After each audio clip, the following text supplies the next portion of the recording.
Welcome to the show From the Soapbox to the Stage. I'm your host, Bill Corbett.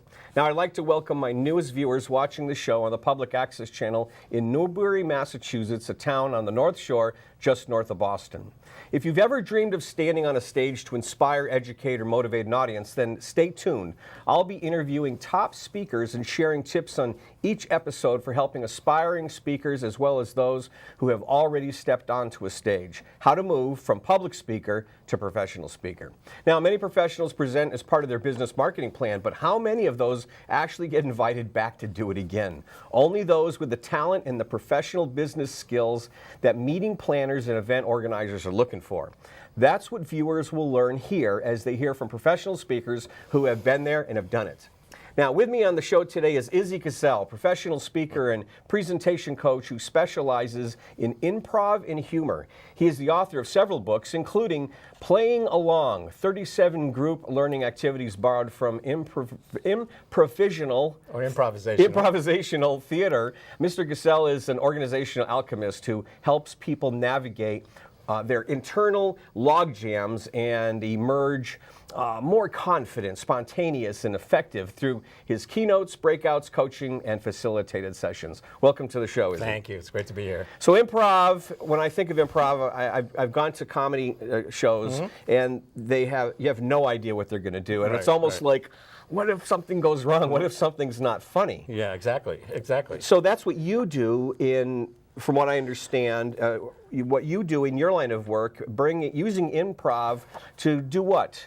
Well, the difference here is that when we go see improv in a theater, we're seeing the end result of their training and their practice. And like you said, it's pretty amazing. How do they do it? What if I fail? And it looks like they're working without a net.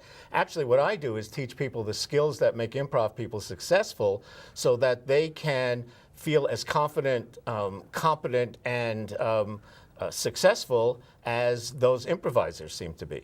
So you use improv, or you teach your audiences how to use improv, or you introduce it to them? I teach them the skills and the training and the mindset that improv people go through in order to achieve the success they do. And what's interesting is that those skills are available to everyone.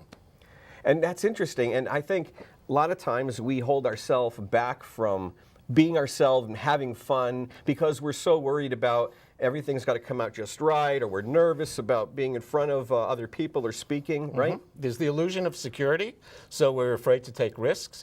There's the illusion of perfection, so we keep waiting for the right moment or the right thing to say, when in reality, life just keeps moving along. And improv teaches us that there are certain skills and traits to pick up on that allow us to be successful, that allow us to be perfectly imperfect, and allow us to move through our life in a way that serves as many people as possible. So you wrote the book Playing Along, and it's 37 group learning activities that people or teams can use. And I have to point out one that I really like. I was in your audience. I'll let my viewers know I was in your audience one time, and I thought it was fantastic because you're kind of like the warm-up speaker that really got the crowd going. Yep. And you used an exercise called One Word at a Time. Right. Just quickly, you want to tell us what that's about? It's an improv game that you can see if you go to Whose Line Is It Anyway or any professional improv. The idea is that you and I are going to tell a story that's never been told before, and the idea is to do it one word at a time, which is very hard because you have no control over where the story goes. So you have to learn to just trust yourself, trust the process, and do the best you can working with someone else. So you pulled a volunteer out of the audience. I did. And she was really brave, and you kept going back and forth with the words, and it was great. You had the audience busting up. It really teaches you that you can have a preconceived goal, but you can't be stuck in only one path to that goal. You have to be able to flex, to pivot, to move forward in a way that moves around obstacles, that doesn't allow the obstacles to stop you. All right, so I'm going to ask my crew to cue up your clip. You brought a clip with you, and it's, well, I like to have professional speakers give us a sample of your work. So right now we're going to take a look at you on stage, and let's go ahead and roll the tape. People seem to love improv, and when I ask them what it is that they like about it, the answers that come back are it's fast, it's funny, it's spontaneous, they do things that I just can't imagine how they do it, it seems magical, it's fun. And then when I ask, do you see yourself up there doing that? Very many, not all, but very many say, oh no, I couldn't do that. And I tell them my belief is that they do that. In fact, each of us improvises a good part of each day. I mean, unless someone writes a script for us and leaves it on our nightstand, we improvise a lot, just about every day. So at home, if friends drop in unexpectedly for dinner, you improvise ways to feed them. At the supermarket, if you're pushing your basket towards that really short checkout line and you get cut off by the person with the overflowing basket, you improvise a new exit strategy. In a speech, when you're just ready to go on stage and the client comes to you and says, the CEO just decided she wants to have a 20-minute speech to her people. Could you cut your hour talk to 15? You improvise the best 15-minute speech you can give. You see, people think that improv is about thinking fast and being funny, and it's really not. It's about acting fast and being real. So the key for improvisers, so what they do is that they act in the moment with mentally unfiltered responses, and they become comfortable with suspending judgment of those responses. And that's how they begin to build the qualities that I think are the foundation for their success and the foundation of our success. Those qualities are presence, acceptance, and trust. And you're so right. You know, we improvise in so many areas of our life, and I love the example you gave of the grocery store, because we're on a mission and then suddenly we get cut off and you got to think about something else. That's right. I've got a couple of questions that come in from my viewers that I like to ask my guests. The first one is, what is in your press kit? When you're trying to engage a meeting planner to hire you for a conference, what is in your press kit? What kind of things do you have in there? First of all, my press kit is actually now a one-page uploadable information kit. What's on there is a short bit about me, sort of my elevator speech, and a couple of testimonials, links to my programs, and links to my clips. And giving people a number of options to contact me. So I wanted to show them who I am, what I've done, what my impact on audience is, because remember, meeting planners essentially are interested in looking good for their clients. So if you can convince them that you've made other meeting planners look good, then they're more likely to hire you. How did you get into this business? Well, it's only a half-hour show. So I started out as a special education teacher in New York City, but I always wanted to be a stand-up comedian. Really? So I studied comedy in New York, and which is not that different from teaching, by the way. Both teachers and comedians are single people on a stage trying to keep multiple levels of interest going. Did comedy for a while, and when I moved to Massachusetts in the mid-'80s, was teaching comedy writing at UMass while trying to be a comedian.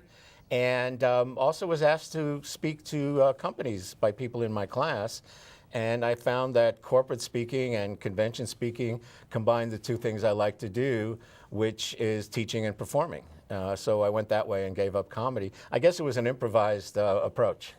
Did you ever find yourself at the point where you had to walk off a job and do this, or go towards this? Or was this gradual for you? Because some people moonlight while they work full-time, and then when they think they're making enough money doing it, then they cut the full-time job. Others just go cold turkey, walk off the job, and do something brand new. It was more of I was able to balance teaching and comedy at the same time. So I learned comedy. I was teaching at Hunter College for a while and was teaching teachers on classroom techniques, which allowed me to incorporate my comedy understanding of how to hold an audience, how to keep material interesting. So I would say it was more of a transitional change than a out one door and another door change. Okay, another question from the viewers is, do you go to find your audience, or do they find you? It's kind of an interesting question. Right now they find me most of the time, and I still look for them. So I make inquiries to associations that I'd like to speak to. I find out who their meeting planner is. I ask them if they're willing to look at my material, or I look online for conferences that I'd like to present at. Usually they have RFPs, and of course there's networking. Definitely. What are your thoughts on speakers bureaus? Speakers bureaus are an important part of the business. It's a mistake to think that you're going to get, at least in my experience, a lot of a big percentage of your business from speakers bureaus, unless you're a very well-known speaker. So I think it's part of the mix. But the beauty of this speaking business is that you can have multiple sources of referrals.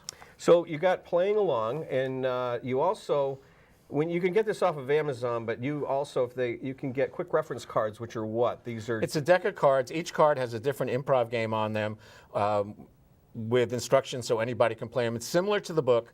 Has different games and is much more recent. And both of those things can actually, come off of Amazon or my site. Okay, good. Well, listen, I'd like you to stay on through the break. I'd like you to offer some tips, if you would, to our viewers. So hang on just for a few minutes. I'm hanging. According to the National Speakers Association, the use of improv in speaking transforms how you show up in your presentation so you are truly present and authentically you. Now, I asked Izzy to share a few of his top tips on professional speaking, and we'll be discussing those in my next segment. To find out what they are, you'll have to stay with us through the break. So don't go away. We'll be right back.